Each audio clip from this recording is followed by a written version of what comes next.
내 삶의 하나님 이름 각인하기라는 제목으로 함께 말씀 나누겠습니다. 우리 옆에 있는 분들과 인사할까요? 이렇게 인사하겠습니다. 오랜만입니다. 네, 금요 집회 오랜만입니다. 3주 만에 금요 집회 합니다. 또 이렇게 인사하겠습니다. 늘 하는 인사입니다. 당신은 하나님의 기쁨입니다 라고 인사하겠습니다. 당신은 하나님의 기쁨입니다. 당신은 하나님의 기쁨입니다. 당신은 하나님의 기쁨입니다. 네, 3주 동안 우리 다니엘 기도회 하다가 다니엘 기도할 때도 너무 행복하고 즐거운 시간이었지만 우리 금요 집회가 다시 시작되어서 더 가슴 벅찬 시간입니다. 더 뜨겁게 찬양하고 더 뜨겁게 기도하고 또 말씀에 더 크게 아멘으로 아멘할 수 있는 우리 금요 집회가 되기를 주님의 이름으로 축복합니다. 사사기 마지막 사사인 삼손의 이야기를 살펴보고 있습니다. 그런데요, 삼손은 아직 등장하지도 않았습니다. 삼손의 이야기가 나오기 전에 어머니와 아버지의 이야기로부터 삼손의 이야기가 시작되어지는데요. 3주 전에 살폈던 말씀 기억하실지 모르겠습니다. 무명과 유명으로 나오는, 무명자로 나오는 삼손의 어머니, 또 이름이 나오는 유명한 자로 나오는 삼손의 아버지 마노아의 이야기가 13장에 지금 또 계속되고 있습니다. 무명으로 등장하는 여인, 이 어머니는 하나님의 사자와의 만남을 갖고 또 하나님의 말씀을 신뢰하고 복종하려고 하는데요, 이름이 나오는 유명한 자인 마노아는 하나님의 사자를 자기 마음대로 통제하고 그로 말미암아 자기가 원하는 것을 얻어내고자 하는 수단과 방법을 가리지 않는 모습을 보게 되어집니다. 오늘 본문에서도요, 똑같은 모습이 나옵니다. 유명한 자로 등장하는 마노아의 만행을 기록하고 있습니다. 오늘 본문은요, 그래서 하나님 앞에서 진정으로 무명한 자와 유명한 자가 누구인지를 깨닫게 하는 말씀입니다. 자신의 이름을 스스로 드러내는 자가 유명한 자인가, 아니면 하나님의 역사에서 무명한 자이지만 진정한 유명한 자가 누구인가를 가르쳐주는 말씀이 바로 오늘 말씀입니다. 결론을 먼저 말씀드리면요, 하나님 앞에서 자신의 이름은 무명하더라도 자신의 삶을 통해 하나님의 이름이 드러나게 되어지는 자의 삶이야말로 하나님 안에서 진정으로 유명한 자, 하나님이 기억해 주시는 이름을 가진 자라고 하는 말씀이 바로 오늘의 말씀입니다. 오늘 말씀 가운데 함께 들어가 볼 텐데요, 16절에 보니까 마노아는 지금 자신의 눈앞에 계신 존재가 여호와의 사자인 줄 알지 못합니다. 그래서 뭘 하려고 하면 음식을 제공하려고 합니다. 15절 말씀 보니까요, 마노아가 준비한 음식이 염소 새끼 한 마리입니다. 한 명이 먹기에 많은 양일까요? 적은 양일까요? 너무 많은 양입니다. 혼자서 과한 양입니다. 염소 새끼 한 마리를 어떻게 혼자서 다 먹을까요? 과한 양의 음식을 마노아가 준비해서 지금 하나님의 사자인지 모르는 이 사람에게 전해줍니다. 그러면 마노아가 어떤 의도에서 한 사람이 먹기에는 너무나도 과한 양인 염소 새끼 한 마리를 준비했을까? 마노아의 마음에는 어떤 것이 있었을까를 생각해 보면요, 이런 겁니다. 그때 당시에 누군가에게 손님이 찾아오면 음식을 대접하는데요, 풍성하게 대접한다 라고 하는 것은요, 이방 종교뿐만 아니라 유대인들도 이런 것들을 가지고 있었는데, 누군가에게 내가 음식을 제공해 주면 제공받은 자가 음식을 제공한 자에게 무엇인가를 해줘야 하는 의무 관계가 되어집니다. 그래서 마노아가 지금 원하는 게 뭐냐면, 과한 양의 음식을 준비해서 이 사람에게 전해주면 이 사람이 나에게 무엇인가를 해 주어야 된다라고 하는 의무감을 지워주기 위해서 지금 이 음식을 대접합니다. 그리고 또 17절 말씀 보니까요, 마노아가 여호와의 사자인지 깨닫지 못하고 무엇이라고 질문하냐면, 당신의 이름이 무엇입니까? 라고 이렇게 질문합니다. 이름이 무엇입니까? 통성명 하자는 단순한 이야기가 아니라요, 이것도 똑같은 의도입니다. 당시에 손님들이 오면 서로 간의 이름을 물어본다는 것은요, 서로와 서로 간의 인격적인 관계가 시작되어진다는 것을 의미하는데요, 인격적인 관계가 형성되고 시작되어진다면 서로에 대한 책임과 의무가 생기게 되어진다는 것을 의미합니다. 그래서 이름을 물어봅니다. 마노아는요, 지금 자기가 할 수 있는 방법을 최대한 동원해서 이 사람으로부터 아내에게 했던 이야기를 직접 듣고 싶고, 아내를 통해서 일어날 신비로운 일들에 자기도 같이 끼어들어서 무엇인가 자기 이름을 드러내려고 하는 그 목적을 이루기 위해서 지금 이런 일들을 행하고 있다는 것을 우리가 보게 되어집니다. 이런 마노아의 의도를 하나님의 사자가 몰랐을까요? 아니요, 다 알고 있었지요. 그래서 16절 말씀해 보니까 마노아가 준비한 음식을 먹지 않는다라고 단호히 말합니다. 네가 이것을 드리려거든 나를 주지 말고 나를 보내신 자 그분에게 번제로 드려라 라고 이렇게 이야기합니다.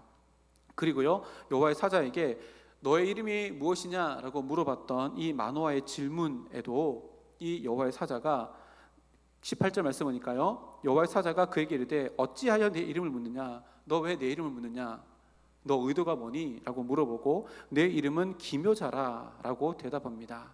내 이름은 기묘자다. 기묘자라는 것은 이름일까요? 아닙니다. 이것은요, 하나의 성명사입니다. 그래서 내 이름은 기묘자다라고 하는 것은 기묘다, 기묘자라고 하는 단어는요, 놀랍다, 그리고 인간의 능력을 초월하는 어떠한 것, 능력, 뭐 이런 것들이 이제 기묘자라고 하는 의미인데요. 정확히 이거를 우리나라 말로 이렇게 뉘앙스를 살려서 표현하면 이렇습니다. 내 이름은 기묘자다라고 하는 이 대답은요, 내 이름을 왜 묻느냐? 내 이름은 네가 이해할 수도 없는 것들이다 라고 이렇게 이름을 가르쳐 준 것이 아니라 내가 말해도 너는 모를 거야 라고 하는 대답을 하게 되어집니다. 그러니까요, 여호와의 사자는 마노아가 꾸민 방식대로 반응하지 않고 또 대답도 해주지 않고 온전히 하나님의 방식으로 마노아를 대하고 있다는 것을 의미합니다. 하나님은요, 절대로 인간의 방법 안에 손 안에 논한하지 않는 분이십니다. 그럴 수 없는 분이시지요. 인간의 모든 것들을 다 알고 계시는 분이시기 때문에 그렇습니다. 마노아는 지금 자기 눈앞에 있는 이 존재가 하나님의 사자라는 것을 알지 못했고, 그로 말미암아 지금까지 그렇게 살아왔던 것처럼 자기가 이런 방식으로 하면 그 사람에게 의무와 책임을 주어지고 있고 그 사람으로부터 내가 무엇인가를 지금까지 받아냈었기 때문에 동일한 방법으로 하나님의 사자를 대하고 있습니다. 근데 중요한 건요, 그럼에도 불구하고 하나님의 사자는요, 마노아를 떠나지 않고 있다는 것이 중요합니다. 자기 방식대로 하는 자기 고집대로 마이웨이를 걸어가고 있지만 하나님의 사자는요, 떠나지 않고 있다는 것이 중요합니다.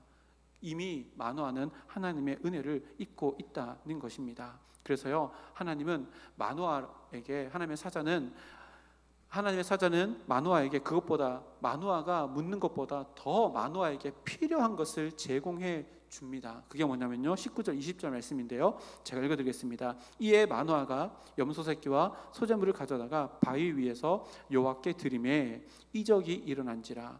마노아와 그의 아내가 본즉 불꽃이 제단에서부터 하늘로 올라가는 동시에 여호와의 사자가 제단 불꽃에 휩싸여 올라간지라.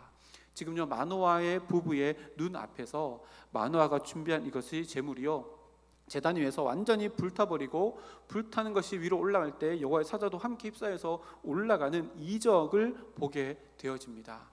마노아의 입장에서는 이적을 보게 되어진 것이지만 하나님의 입장에서는 마노아를 위해서 이적을 일으키시고 보여주신 것입니다. 왜냐하면 마노아에게 이것이 필요했기 때문에 그렇습니다.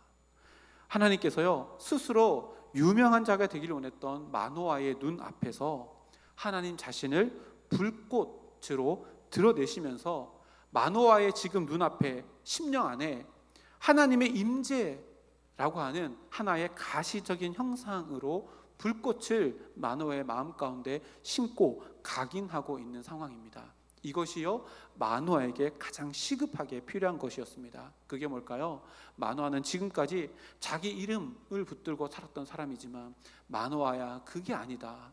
네 눈앞에 불꽃으로 임재하시는 하나님의 영광을 봐라. 하나님의 임재하심을 봐라. 그리고 하나님의 임재하심을 너의 마음 가운데 심는 인생을 사는 것이 진짜 너에게 시급한 인생이다 라고 이렇게 말씀해 주는 겁니다. 그러니 하나님의 백성이라고 하는 삶은요, 내 이름을 깊이 있게 새기기 위한 인생을 살아가는 것이 아니라 내 삶 속에 하나님의 이름을 각인시키기 위해서 살아가야 하는 인생이라는 것을 마노아의 재물을 불꽃으로 받으며 마노아의 10년 가운데 하나님의 임재하심, 이 이적을 기록을 각인하시는 이 모습을 통해서 우리가 알게 되어집니다.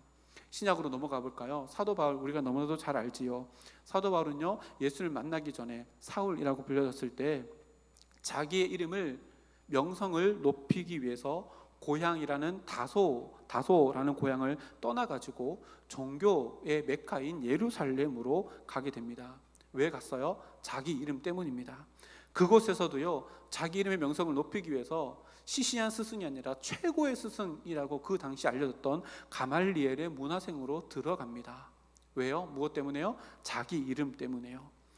그러고 있는데 예수님을 따르는 제자들이 성령을 받았다라고 하고 복음을 증거하는데 자기 입장에서는 예수 믿는 사람들이 이단이었고 박해가 시작됩니다. 이때를 사울은 기회라고 여기고 내 이름을 이제는 공회 안에서도 각인할 수 있겠구나 라고 생각하고 사내들인 공회를 찾아가서 다메섹에 있는 기독교인들을 잡아올 수 있도록 공문을 받습니다. 그러면 사내들인에 자기 이름이 각인되어지겠지요. 그렇게 해서 다메섹으로 가다가 예수님을 만나게 되어집니다. 기적적 같이 오늘 마노아의 눈앞에서 불꽃으로 함께 하신 그 하나님이 사울에게는 다메섹으로 가는 그 길가에 눈이 멀어지고 빛으로 다가오셔서 사울의 10년 가운데 하나님의 이름을 새기십니다. 이렇게 얘기하죠. 사울아 사울아 네가 왜 나를 박해하느냐. 누구십니까? 나는 네가 박해하는 예수다. 이 문장, 빛으로 새겨진 사도 바울의 이 마음속에 새겨진 이 각인 때문에 사도 바울은 그 이후에 예수님을 만난 이후에 남은 모든 여생 가운데 자기의 이름을 위해서 산 것이 아니라 자기의 이름은 무명으로 다 지워버리고 자기의 모든 인생 가운데 하나님의 이름을 새기기 위해서 살았다라고 성경이 이야기합니다. 우리가 잘 아는 갈라디아서 2장 20절 말씀에 이제는 내가 사는 것이 아니요 내 안에 계신 예수 그리스도로 말미암아 사는 것이다.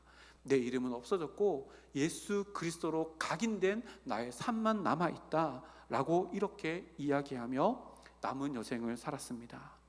철저하게 자신의 이름의 유명화를 위해서 살았던 사울이 철저하게 예수를 만나고 난 이후에 하나님의 이름을 내 삶 가운데 기록하기 위해서 각인하기 위해서 살았다라고 하는 것이 사도 바울이 남겨놓은 아름다운 성경의 이야기입니다. 신의 생활이 바로 이것입니다. 내 삶에서 내 이름은 점점 지워져 나가고 내 삶의 모든 자리마다 예수님의 이름이 각인되어져 가는 과정, 이것을 신앙생활이라고 할 수 있습니다. 여호와의 사자는요 마노아의 삶 가운데 불꽃으로 그것을 새겼습니다. 하나님은요 예수님을 통해서 사울의 마음 가운데 빛으로 그것을 각인하며 새기셨습니다. 하나님의 그 방법은요 오늘을 살아가는 우리들에게도 동일합니다. 말씀의 빛이 우리 마음 가운데 비추어질 때마다 내가 써놓았던 내 인생의 내 이름은 지워지고 하나님의 이름, 예수 그리스도의 이름, 그 흔적만이 남는 인생을 살아가는 것, 이것이 우리에게 남겨진 삶의 목적이자 의미라는 것을 우리들에게 가르쳐 줍니다. 21절에서 22절 말씀에 보면요 자기 눈앞에서 이러한 불꽃 이정을 목격하였습니다. 그리고 그러고 난 이후에 마노아의 반응이 나오는데요 21절 말씀 보니까 여호와의 사자가 마노아와 그의 아내에게 나타나시 아니하니 마노아가 그제야 그가 여호와의 사자인 줄 알고. 그렇게 이적을 본 이후에 이제야 여호와의 사자인 줄을 알게 되어집니다. 뭐 한 거요? 이제 마음 가운데 내가 여호와를 만났구나 라고 하는 이 한 번의 순간을 통해서 마노아의 마음 가운데 각인이 되었습니다. 근데 그 이후의 반응이 뭐냐면요 22절 말씀에 그의 아내에게 이르되 우리가 하나님을 보았으니 반드시 죽으리로다. 이게 마노아의 첫 번째 반응이었습니다. 하나님을 대면하여 보았으니 반드시 죽으리라 라고 하는 마노아의 반응인데요 마노아가 무엇을 두려워했을까? 무엇을 두려워했을까? 생각해보면 긍정적으로 또 부정적으로 생각할 수 있는데요 하나님의 율법에 여호와를 만나면 죽는다라고 하는 긍정적인 율법의 해석으로도 할 수 있고요 또 다른 모습으로도 해석할 수 있는 것은요 내가 이제 죽음을 통해서 유명했던 내 존재가 이제는 무명으로 완전히 사라지는구나 라고 하는 것이 없어지는 것, 이것을 두려워했을 수도 있겠다라고도 생각할 수 있습니다. 우리가 참 성도라면요, 이 순간 우리가 진정으로 우리 삶 가운데 두려워해야 되는 것은요, 내 이름이 지워지는 것이 아니라 내 삶 가운데 더 이상 하나님의 이름이 보여지지 않는 것, 이것을 두려워해야 한다는 것을 우리는 늘 기억해야 합니다. 출애굽기 20장 7절 말씀에 보면 10계명의 세 번째 계명인데요, 이렇게 나옵니다. 너는 내 하나님 여호와 이름을 망령되게 부르지 말라. 여호와는 그의 이름을 망령되게 부르는 자를 죄 없다 하지 아니하리라. 아멘. 여호와 이름을 망령되게 부르지 말라. 그러면 죄 없다 하지 아니하리라, 이렇게 이야기 나옵니다. 부정형으로 주어진 명령문이죠. 이것을 긍정형으로 바꾸면요, 너는 내 하나님 여호와 이름을 거룩하게 부르라. 여호와는 그 이름을 거룩하게 부른 자를 의롭다 할 것이다. 결국 뭐예요? 우리가 여호와 이름을 거룩하게 부른다라고 하는 것은요, 내 이름이 먼저가 아니라 하나님의 이름이 내 삶 가운데 채워져 나가기를 소망합니다 라며 살아가는 것, 이것이 바로 십계명의 세 번째 말씀입니다. 만화는요, 하나님의 엄청난 임재하심을 경험하는 놀라운 이적의 은혜를 받았습니다. 그런데 여전히 계속해서 실패하는 모습을 보여줍니다. 그런데요, 그 옆에 있었던 아내를 보면요, 놀라운 통찰력으로 지금의 상황을 해석해내는데요, 23절 말씀입니다. 우리 다 함께 한번 읽어보겠습니다. 23절 말씀입니다. 시작. 그의 아내가 그에게 이르되 여호와께서 우리를 죽이려 하셨더라면 우리 손에서 번제와 소제를 받지 아니하셨을 것이요 이 모든 것을 보이지 아니하셨을 것이며 이제 이런 말씀도 우리에게 이르지 아니하셨으리이다 하였더라. 아멘. 무명으로 있던 마노아의 아내의 반응은요, 완전히 다릅니다. 동일한 이적을 받지만 완전히 다르게 해석합니다. 하나님이 번제와 소제를 불로 받으셨지 않냐, 이 모든 일을 또 우리에게 보여주시고 말씀까지 사자를 통해서 우리에게 해주시지 않았느냐, 그런데도 우리가 죽지 않았더라면 우리를 죽이기 위해서 찾아온 것이 아니라, 드러낸 것이 아니라 이미 우리는 하나님의 은혜를 덧입고 있는 것이다 라고 해석합니다. 놀라운 해석이죠. 유명하였던 마노아는 전혀 다른 해석을 남겨놓습니다. 여기서 중요한 것은요, 이 아내가 은혜를 입었다라고 이렇게 표현하는데요, 은혜를 입었다는 것이 어떤 거예요? 우리의 삶 가운데 하나님의 흔적이 남겨져 있다, 이것이 우리에게 은혜이다 라고 이렇게 이야기합니다. 즉 내 삶에 하나님의 이름이 각인되어지는 것, 이것이요 우리의 삶 가운데 진정한 은혜입니다. 성경은요, 이런 놀라운 고백들의, 믿음의 선조들의 고백들로 가득한 것이 바로 성경입니다. 그러니 우리들의 삶 가운데도요, 진짜 은혜는요, 세상의 것들을 더 많이 얻는 것이 은혜가 아니라 힘들고 어려운 고난 가운데도 내 이름은 보이지 않다 할지라도 그 고난 가운데 예수 그리스도 이름이 내 삶 가운데 각인되어진다면 그것이 진정한 은혜다 라고 고백할 수 있는 마노아의 아내와 같은 이 신앙이 우리들에게도 있기를 주님의 이름으로 축복합니다. 하나님 앞에서 무명인 자의 고백을 통해서 하나님의 이름이 더욱더 선명하게 드러나는 것이 오늘 이 마노아의 아내의 고백입니다. 내 자신의 삶 속에 자신을 지을 때 비로소 우리는 하나님의 일하심의 은혜를 내 삶 가운데 각인할 수 있다는 겁니다. 내 욕심을 내려놓고 내 알량한 계획들, 내 교만들, 내 잘남들, 그 모든 것들을 지워내지 아니하면 절대로 하나님의 이름이 우리의 삶 가운데 새겨질 수 없다는 겁니다. 그 이후에요, 본문 말씀 그 이후에 보면 그렇게 무명의 아내를 통해서 삼손이 태어나는 이야기가 나옵니다. 오늘 그 뒤에 본문을 읽지 않았는데요, 그리고 그 무명이었던 어머니가요, 삼손의 이름을 짓습니다. 삼손이라고. 삼손이라는 이름의 뜻이 뭘까요? 작은 태양이라는 뜻입니다. 의미가 있는데요, 블레셋의 압제가 어둠이라면 이 작은 태양인 삼손을 통해서 이제 작은 태양이 이스라엘 백성들에게 비춰올 것이다, 이 사명을 담고 있는 이름이겠지요. 이렇게 삼손은요, 생각해 보십시오. 자기 이름을 위해서 살아갔던 아버지와 자기 이름은 없지만 하나님의 이름을 자기 삶 가운데 세우며 살아갔던 어머니, 그 사이에서 자라납니다. 자기 이름을 쫓아가는 아버지, 그러나 무명하지만 하나님을 쫓아가는 어머니, 그 사이에서 삼손이 자라납니다. 삼손이 자라온 배경은요, 오늘을 살아가는 우리들의 신앙생활의 배경과 똑같다라고 할 수 있습니다. 우리도 마찬가지입니다. 우리는요, 우리 마음속에 내 이름을 드러내려고 하는 마음, 하나님의 영광, 이름의 영광을 드러내려고 하는 마음, 이 두 가지 마음을 늘 가지며 살아갑니다. 삼손이 자랐던 배경도 그와 같습니다.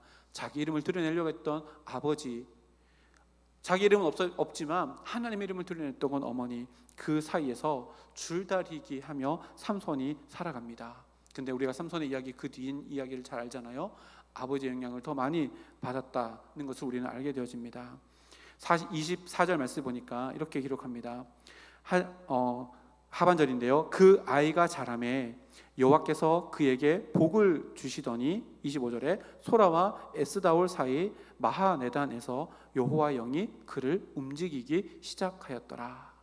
그렇게 두 가지의 상반되는 아버지 어머니의 신앙의 사이에서 자랐던 삼손에게요, 아이가 자라매 여호와께서 그에게 복을 주셨다라는 은혜가 있고, 그를 여호와 영이 움직였다라고 하는 복이 있습니다. 이것은 우리에게도 마찬가지입니다. 우리의 신앙생활에도요, 하나님께서 우리에게 채워주시는 복은 멈추지 않습니다. 성령 하나님이 우리를 움직이게 하는 것도 멈추지 않습니다. 그렇다면 우리는 어떻게 해야 될까요? 우리 마음 가운데는 이 두 가지 마음 가운데 나를 움직이시는 성령 하나님께 내 삶을 기꺼이 내어드리고, 내 이름은 지워진다 할지라도 하나님의 이름이 내 삶 가운데 새겨져 나가기 위해서 성령 하나님을 의지하며 하나님의 복주심에, 그리고 성령 하나님의 나를 움직이심에 내 삶을 내어 맡기는 것이 우리들에게 가장 중요하다는 것을 오늘 말씀을 통해서 우리는 깨닫게 되어집니다. 나의 이름이 아니라 하나님의 이름이 내 삶 가운데 채워지는 것이요, 진정한 복이며 은혜이고 우리가 갈망해야 될 삶입니다. 오늘 또 이후에 찬양하고 함께 기도하며 나아갈 텐데요, 우리의 모든 찬양, 하나님께 올려드리는 모든 것, 그리고 하나님의 이름 위해서 살아가는 모든 삶의 자리 가운데 구석구석마다 나는 하나님의 이름을 각인하며 살아가겠노라 결단할 수 있는 우리 모두가 되기를 주님의 이름으로 축복합니다. 함께 기도하겠습니다. 살아계신 주님, 감사합니다. 오늘 말씀을 통해